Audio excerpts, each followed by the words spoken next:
Our very first conversation, bro, when you told me about coming off of maximum security, because everybody told me you came off of max, bro. Your first conversation was how the folks cross you out. That's your first impression to me.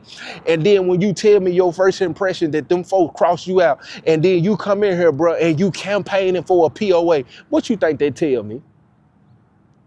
What do it tell you, bro? It tell me you crazy. It tell me that's the purest definition of insanity. Doing the same thing over and over, expecting different results. Now, you just said to yourself after doing, how long you was on max, bro? I was on max for 5 years. I said, you done max.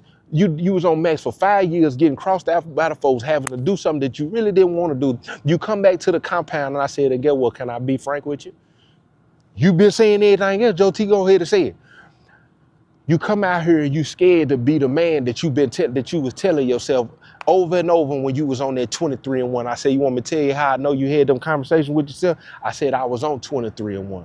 And when I was on 23-1, fighting that murder case, it was several times I told myself, I ain't doing that again. I ain't messing with that again. I ain't messing with this again. But as soon as you got into the environment that you was afraid to live out loud, what you said that you were going to do in that cell, the only thing that you knew to do after you was foxhole praying to God, you came out here and you said, you know what?